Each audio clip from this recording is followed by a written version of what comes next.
Good morning, students. So, बच्चे ਆਪਾਂ कर रहे सी thermodynamics and yesterday we did all about Gibbs free energy. ਆਪਾਂ ਨੇ equation ਕੀਤੀ ਸੀ delta G is equal to delta H minus T delta S ਤੇ ਆਪਾਂ ਨੇ ਇਸ ਦਾ ਰਿਲੇਸ਼ਨ ਕੀਤਾ ਸੀ with spontaneity ਤੇ ਆਪਾਂ ਨੇ ਫਾਈਨਲ ਰਿਜ਼ਲਟ ਇਹ ਕੱਢਿਆ ਸੀ ਕਿ अगर अपने को डेल्टा जी इज नेगेटिव तो अपनी रिएक्शन की होएगी spontaneous otherwise it will be non spontaneous ठीक है ना सो हुन बच्चे आप अज इस इक्वेशन के नाल रिलेटेड न्यूमेरिकल्स करने हैं ठीक है ना तो देखो पहला आप न्यूमेरिकल्स करांगे related to change in entropy का फॉर्मूला आपने किया सी delta S is equal to Q by T याद है कि नहीं ठीक है ना तो देखो open your books on page number 6.51 ते ओपन करो and have a look at example number 68 देखो बच्चे calculate the entropy change for the following reversible process so अपने एंट्रोपी चेंज यानी कि डेल्टा एस कैलकुलेट करना है example number 68 and it says 1 mole of liquid water at 1 atmosphere at 100 degrees centigrade. So temperature is 373 Kelvin. Evaporates to 1 mole of water vapors. The delta H, the value they are giving for water is 2257 joules per gram है बच्चे ये ठीक है ना this is 2257 joules per ग्राम तो पहला आप इसनों पर मोल दे विच कन्वर्ट करांगे सो देखो अगर एक मोल एक ग्राम लिए इन्ने जूल्स चाहिए है तो गल किहदी हो रही है वाटर दी तो वाटर दे एक मोल च किन्ने ग्राम्स हुंदे ने किन्ना हुंदा molar mass of water 18 grams तो आपां लिखांगे कि delta H is equal to 2257 into 18 joules per mole सो पहला मैं पर मोल दे विच कन्वर्ट कर लूँगा इसनों सो ये जिन्ना भी मल्टीप्लाई करके आ गया ये मेरी डेल्टा एच की वैल्यू आ गई now I will calculate my delta S is equal to Q by T यानी कि delta H by T so बच्चे डेल्टा एच कितना हो गया मेरा 2257 इंटू 18 अपॉन मैं उसनों डिवाइड कर दूंगा बाय 373 जो अपन टेम्परेचर गिवन है ठीक है सो बिल्कुल सिंपल क्वेश्चन है देखो सो हुन जेड़ा मेरे को आंसर आ गया द यूनिट्स की होंगे जूल्स पर मोल पर केल्विन ठीक है ना जूल्स पर केल्विन पर मोल क्योंकि देखो डेल्टा एच तो पहला जूल्स पर मोल हैगा ही सीगा अपने 373 केल्विन नाल डिवाइड करता सो अपने को एंट्रोपी दे यूनिट्स हो गए joules per kelvin per mole बचे I hope this is clear ठीक है now come on to example number 69 ठीक है सो बिल्कुल डिटो एक मिलदी जुलदी जी एग्जाम्पल है सो जरा ध्यान नाल देखो and the example says calculate the entropy change for the following reversible process so again तुसी डेल्टा एस दी वैल्यू फाइंड आउट करनी है 1 mole of alpha 10 at 1 atmosphere and 13 degree centigrade so बच्चे temperature is 13 degree यानी कि 273 नाल add करोगे so this becomes 286 Kelvin fine so temperature अपने को 286 Kelvin आ गया ते आपां नूं गिवन है कि delta H of transition so delta H इस दे लई कितनी है 2090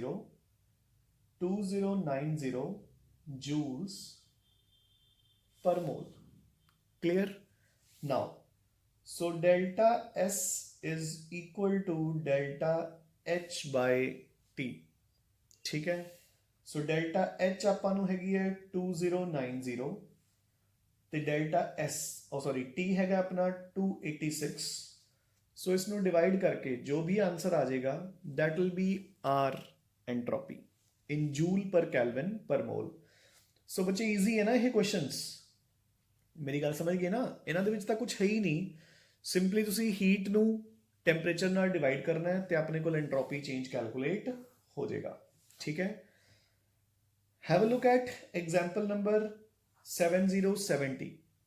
At 0 degree centigrade, so बच्चे 0 degree यानी कि temperature is 273 Kelvin. Ice and water are in equilibrium and enthalpy change for the process.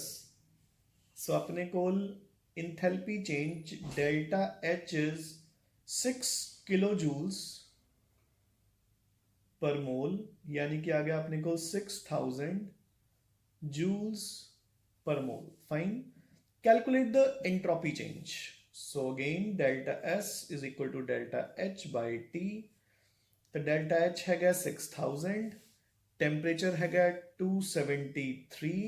सो इसमें सॉल्व करके जो भी आंसर आ जाऊगा, आप बुक चो एक बार आंसर कॉपी कर लेने हैं. 21.98 यूनिट्स आ गए जूल्स पर केल्विन पर मोल. ठीक है रजे. So this is how you need to calculate the entropy change for a particular process. अगर अपन डेल्टा एच और टेम्परेचर गिवन है बच्चे, ठीक है ना. सो इदां दे हुण ईजी जे क्वेश्चंस तां तुसीं कर लोगे. आई होप कि इन्हां च आपां नूं ज़्यादा प्रॉब्लम नहीं आनी चाहिए है ना. चलो एक अद्धी एग्जाम्पल मैं होर सॉल्व करवा दिंदा. So come on to example number 76 बच्चे. It says the enthalpy change for the reaction of liquid water to steam. So water steam ਦੇ ਵਿੱਚ ਕਨਵਰਟ ਹੋ ਰਿਹਾ ਹੈ ਤਾਂ ਨੈਚੁਰਲ ਟੈਂਪਰੇਚਰ ਤਾਂ 100 ਡਿਗਰੀ ਹੋ ਹੀ ਗਿਆ. ਸੋ ਆਪਾਂ ਨੂੰ ਡੈਲਟਾ H ਗਿਵਨ ਹੈ 40.8 किलोजूल्स पर मोल, यानी कि आ गया 40. ठीक है, 800 joules per mole. So delta H की वैल्यू आ गई at 100 degree centigrade. So temperature is 100 degrees. ये आ गया बच्चे 373 Kelvin. Calculate the entropy change for the process. तो आप इस process लिए again delta S दी value calculate करनी है. ठीक है ना. So delta S is equal to delta H by T. So this is 40800 upon 373. ठीक है. सो इसनू सॉल्व करके अपने को जिन्नी भी वैल्यू आ जाएगी that will be your entropy in joules per kelvin per mole. Fine बच्चे. So this is how to do the numericals related to entropy. ਆਪਾਂ ਨੂੰ ਟੈਂਪਰੇਚਰ ਗਿਵਨ ਹੋਏਗਾ, ਡੈਲਟਾ H ਗਿਵਨ ਹੋਏਗੀ, दोनों ਨੂੰ डिवाइड करके डेल्टा H ਨੂੰ T ਦੇ ਨਾਲ डिवाइड करके अपने को एंट्रोपी चेंज कैलकुलेट हो जाएगी बच्चे. ठीक है ना. सो इदां दे ईजी जे क्वेश्चंस ਆਪਾਂ ਨੂੰ ਆਣਗੇ एग्जाम ਦੇ ਵਿੱਚ. ठीक है. सो बी प्रिपेयर्ड. सो ਹੁਣ ਆਪਾਂ मूव करते हैं अपने ਅੱਜ ਦੇ मेजर टॉपिक ਦੇ ਉੱਪਰ. So related to spontaneity. ठीक है. सो ਹੁਣ ਉਸ ਦੇ न्यूमेरिकल्स ਤੇ जंप करो.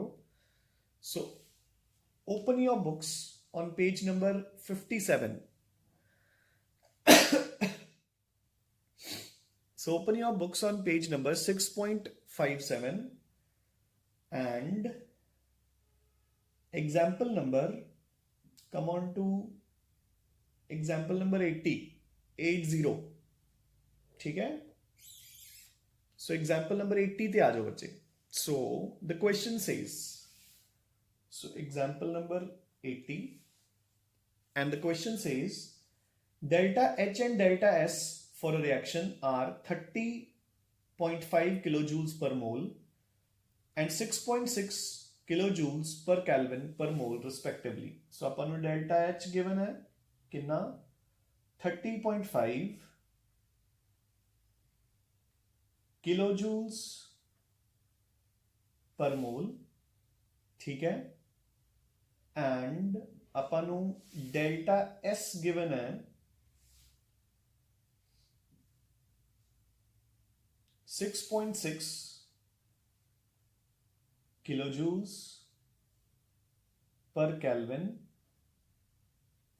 पर मोल. बच्चे ये ध्यान च रखना है अगर दोनों मतलब दोनों के यूनिट सेम होने चाहिए ने. कई बार वो की करते हैं ਡੈਲਟਾ ਐਚ ਤੇ ਡੈਲਟਾ ਐਸ ਚੋਂ ਇੱਕ ਨੂੰ ਜੂਲਸ ਦੇ ਦਿੰਦੇ ਨੇ, ਇੱਕ ਨੂੰ ਕਿਲੋ ਜੂਲਸ ਚ, ਹਨਾ। ਤਾਂ ਦੋਨਾਂ ਨੂੰ ਆਪਾਂ ਨੇ ਸੇਮ ਯੂਨਿਟਸ ਰੱਖਣੇ ਆ। Followed. Now question is calculate the temperature at which the rates of the forward and the backward reaction will be equal। यानी कि अपनी रिएक्शन इक्विलिब्रियम ते होएगी, यानी कि डेल्टा जी दी वैल्यू कितनी आएगी, 0। देखो ना बच्चे, आपने की कीता सी, इधर देखो जरा, वी डिड, क्या अपनी इक्वेशन है, अगर डेल्टा जी नेगेटिव है तो स्पॉन्टेनियस है, अगर पॉजिटिव है तो नॉन स्पॉन्टेनियस है, और अगर ये 0 आ जाए तो it means both the forward and the backward reaction are at equilibrium. ठीक है ना। सो हम देखो हुण वो कहंदे कि दोनों के रेट बराबर होने चाहिए ने। Also predict the nature of the reaction at this temperature and the temperature below it. So उस तो घट टेंपरेचर ते की होएगा और उस तो ज़्यादा टेंपरेचर ते की होएगा। चलो खैर वो बाद की गल है। अपने को डेल्टा एच ते डेल्टा एस ਦੀ ਵੈਲਿਊ ਗਿਵਨ ਹੈ ਤੇ ਆਪਾਂ ਨੂੰ ਪੁੱਛਿਆ ਕਿ ਦੱਸੋ ਕਿੰਨੇ ਟੈਂਪਰੇਚਰ ਤੇ ਉਹ ਕੀ ਹੋਏਗੀ ਐਟ ਇਕੁਇਲਿਬ੍ਰੀਅਮ, ਯਾਨੀ ਕਿ ਰੇਟ ਆਫ ਦਾ ਫਾਰਵਰਡ ਐਂਡ ਦਾ ਬੈਕਵਰਡ ਰਿਐਕਸ਼ਨ ਕੀ ਹੋ ਜਾਣਗੇ, ਸੇਮ। ਠੀਕ ਹੈ। ਆਪਾਂ ਲਿਖਾਂਗੇ for equilibrium delta G is equal to 0। This implies delta h minus t delta s is equal to 0. So this implies delta h is equal to t delta s, दोनों बराबर हो जाएंगे। So this implies t is equal to delta h upon delta s. So delta h कितना बचे अपने कोल 30.5, ये हैगा अपने कोल 6.6। ठीक है ना।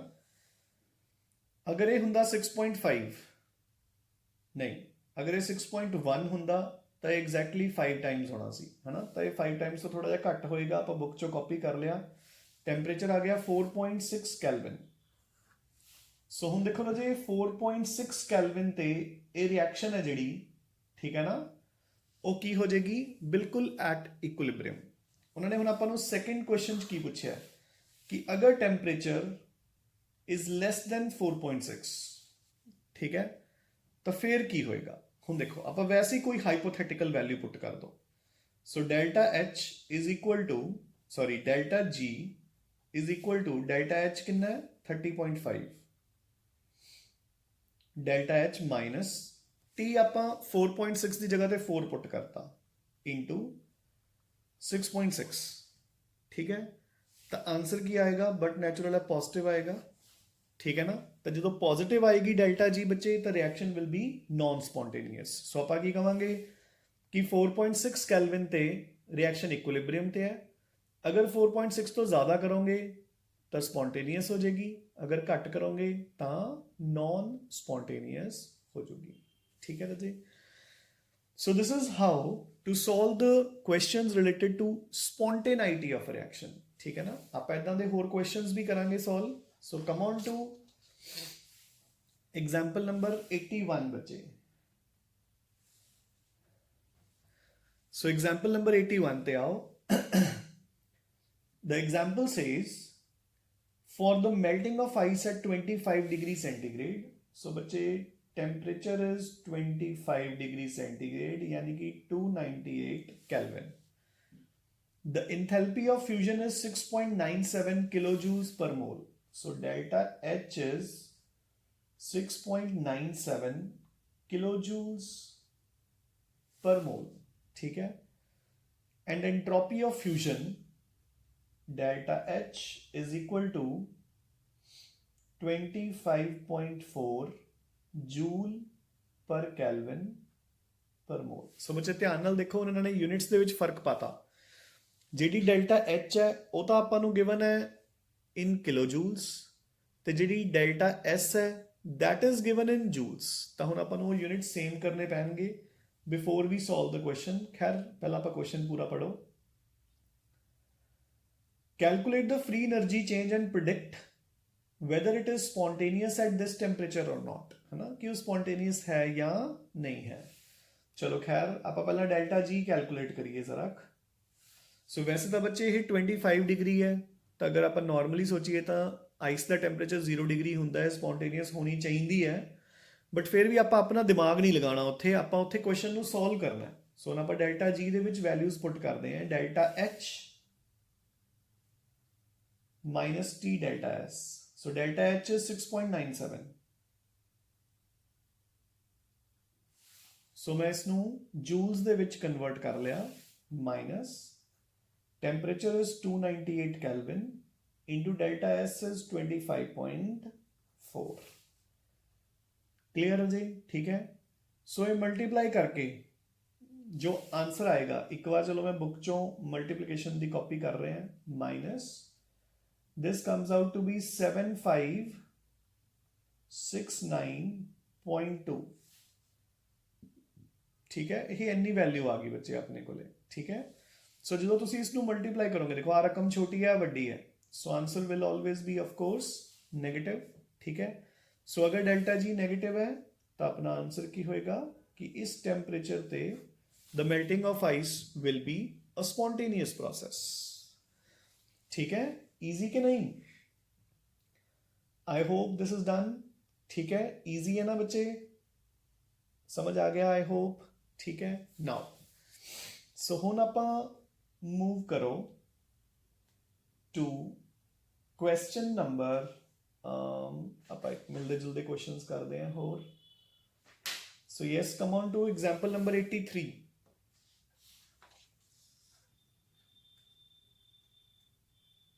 सो 83rd पे आओ बच्चे. Example number 83rd says, for the reaction 2NO plus O2 gives you 2NO2, the enthalpy and entropy changes are. So delta H अपन को given है -113. एक किलो जूल्स पर मोल है बच्चे, मैंने लगे हाथ जूल्स कन्वर्ट कर ही लेना. सो जूल्स पर मोल ते entropy change delta S given है अपन -145 joules per Kelvin. Fine.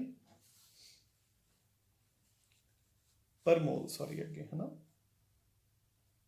Now, find the temperature at which this reaction is spontaneous. So हुन अपन एक टेम्परेचर कढना है कि किन्ने टेम्परेचर ते ये spontaneous होएगी. ठीक है ना? So आपां अगेन की लिखांगे कि delta G should be negative. तो डेल्टा जी की होंगी है delta H minus T delta S, यानी कि delta H should be less than T delta S, है ना? अगर डेल्टा एच छोटी होएगी तो टी डेल्टा एस वड्डी होएगी, तो अपने को आंसर की आएगा बच्चे की कहते हैं नेगेटिव. ठीक है. सो यानी कि temperature should be greater than delta H upon delta S. Fine. So temperature should be greater than delta H. The value is -113,000 upon delta S is -145. ठीक है. सो इन्होंने जो आप डिवाइड करांगे बच्चे, डिवाइड करके अपने कोल वैल्यू आ जाएगी. आप एक बार बुक चो कॉपी करते हैं 779.3 Kelvin. सो इन्नी वैल्यू मेरे पास आ गई. ठीक है ना? सो जिहड़ा 779.3 Kelvin टेम्परेचर है, अगर तुसी टेम्परेचर इन्ना रखोगे तो रिएक्शन की होएगी इक्विलिब्रियम के ऊपर. अगर टेम्परेचर इस तो ज़्यादा कर दोगे तो रिएक्शन की होएगी स्पॉन्टेनियस. और अगर इस तो घट करोगे तो रिएक्शन की होएगी, की हो जाएगी बच्चे, नॉन स्पॉन्टेनियस. ठीक है. So this is how we calculate the spontaneity of a reaction बच्चे. ठीक है. Now let's move on to the next question. So the next question is example number 82. So ये which दी रह गया बच्चे, इसनु करो हुन. So calculate the free energy change on dissolving 1 mole of sodium chloride at 25 degrees centigrade. उसकी lattice energy and hydration energy दी है. तो आपने एस ब्लॉक किया सी कि जी ओवरऑल डेल्टा एच होंगी है that is equal to lattice energy and hydration energy का सम. ठीक है. लैटिस एनर्जी और हाइड्रेशन एनर्जी का सम होंगे बच्चे. ठीक है ना? सो हम देखो लैटिस एनर्जी कितनी गिवन है 779 7.8 और हाइड्रेशन एनर्जी कितनी गिवन है 774.1 ठीक है हाँ जी 774 ही गिवन है वैसे चलो एनीवेज इन्होंने आंसर ਦੇ ਵਿੱਚ 774.1 ਦਿੱਤਾ ਹੈ ਤੇ ਵੈਸੇ 774 ਦੇ ਰੱਖਿਆ ਚਲੋ ਉਹ ਤੁਸੀਂ ਕਰੈਕਸ਼ਨ ਕਰ ਲਓ ਠੀਕ ਹੈ ਕੁਐਸਚਨ ਦੇ ਵਿੱਚ ਜਿਹੜੀ ਹਾਈਡਰੇਸ਼ਨ એનર્ਜੀ ਹੈ ਉਸ ਨੂੰ -774.1 ਕਰ ਲਓ ਸੋ ਆਪਣੇ ਕੋਲ ਸੋਲਵ ਕਰਕੇ ਡੈਲਟਾ H ਇਸ ਰਿਐਕਸ਼ਨ ਦਾ ਆ ਗਿਆ 3.7 ਕਿਲੋ ਜੂਲਸ ਪਰ ਮੋਲ ਫਾਈਨ ਸੋ ਇੰਨੀ ਆਪਣੇ ਕੋਲ ਡੈਲਟਾ H ਆ ਗਈ ਬੱਚੇ ਸੋ ਹੁਣ ਆਪਾਂ ਨੇ ਡੈਲਟਾ G ਕੱਢਣੀ ਹੈ formula is delta H minus T delta S delta H ਆਪਾਂ ਨੇ ਕੈਲਕੂਲੇਟ ਕਰ ਲਈ 3.7 ਕਿਲੋ ਜੂਲਸ ਯਾਨੀ ਕਿ 3700 ਜੂਲਸ ਮਾਈਨਸ ਟੈਂਪਰੇਚਰ ਕਿੰਨਾ ਗਿਵਨ ਹੈ ਬੱਚੇ ਆਪਾਂ ਨੂੰ temperature is 25 degree so 298 into delta